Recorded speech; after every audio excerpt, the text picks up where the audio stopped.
அண்ணா பல்கலைக்கழகத்துக்கு பாதுகாப்பு இருக்காங்க. அனைத்து பல்கலைக்கழகத்துக்கும் பாதுகாப்பு அதிகரிப்படுவதா என்ன நடவடிக்கை எடுத்திருக்கீங்க?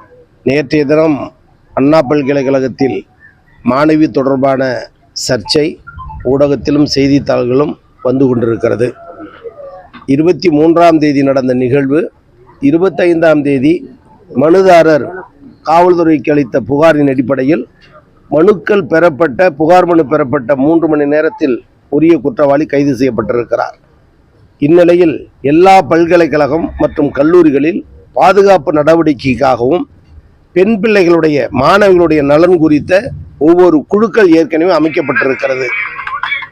அண்ணா பல்கலைக்கழகத்தில் படித்த அந்த மாணவி நடந்த விஷயங்களை 2 தினங்கள் பல்கலைக்கழகத்தில் இருக்கக்கூடிய அந்த பாதுகாப்பு குழுவிடம் ஒருவேளை சொல்லி இருந்தால் இன்னும் துரித நடவடிக்கை எடுக்க வாய்ப்பாக இருந்திருக்கும்.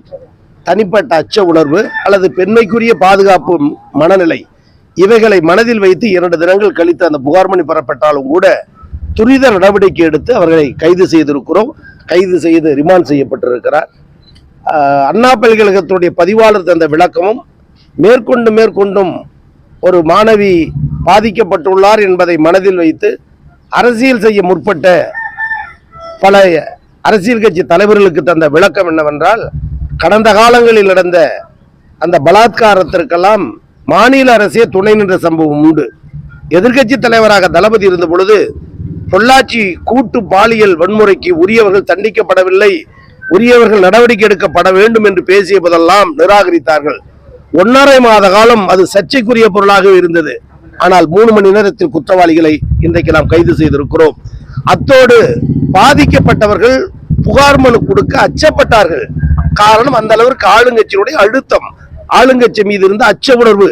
ஆனால் இன்றைக்கு மாறாக பாதிக்கப்பட்ட பெண்மணி 2 நாள் கழித்தாலும் சுதந்திர உணர்வோடு யாருடைய தங்கு தடை என்று புகார் மனு அளித்து நடவடிக்கை எடுக்கப்பட்டிருப்பதை பாராட்ட மனமில்லாமல் இந்த அரசை இதை காரணம் காட்டி குறை சொல்ல நினைப்பவருடைய மனநிலைதான் குறைவாக இருக்கிறதை விட அரசின் செயல்பாடு, முதல்வரின் செயல்பாடு, காவல்துறை செயல்பாடு, பல்கலைக்கழக செயல்பாடு மிக மிக சிறப்பாக இருக்கிறது.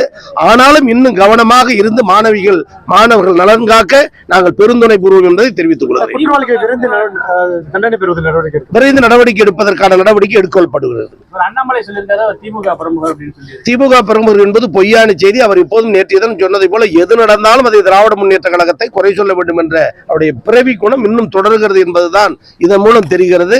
3-4 மாதம் அமைதியாக தமிழகத்தில் மீண்டும் தன்னுடைய குணத்தை காட்ட ஆரம்பித்திருக்கிறார். திமுக ஆட்சி சிறப்பான முறையில் நடந்து கொண்டிருக்கிறது. அண்ணாமலை சொல்லுவதெல்லாம் தோல்வியை கண்டு அடைய போகிற ஒரு பிதற்றலான ஓசையை தவிர உண்மையான நிலை அல்ல. நன்றி. சமூக வாழ்க்கையில் இன்றைக்கு ஏற்படக்கூடிய இடர்பாடுகள் எல்லோரும் நன்றாக அறிவார்கள். எந்த நாடாக இருந்தாலும் எந்த மாநிலமாக இருந்தாலும் சட்டம், பாதுகாப்பு, ஒழுங்கு என்ற நிலை இருந்த பொழுதும் தனிமனித அத்துமீறல், தனிமனித விருப்பு என்பது அதிகரித்து விட்டது. ஆனாலும் அவைகளையும் கண்காணித்து எடுக்கப்பட்ட நடவடிக்கையை பாராட்ட வேண்டுமே தவிர மீண்டும் அவைகளே சொல்லி பேசுவது என்பது முறையானதல்ல. ஆனாலும் நாங்கள் பாதுகாப்புக்குரிய சிசிடிவி, பாதுகாப்புக்குரிய காவலர், இரவு நேர காவலர், இரவு நேரங்களிலும் பகல் நேரங்களிலும் காவல்துறையுடைய ரோந்து என்று பல்கலைக்கழக கல்லூரி அளவில் நாங்கள் சிறப்பான முறையில் ஏற்பாடு செய்திருக்கோம். அந்த பயணம் தொடரும். நன்றி, வணக்கம்.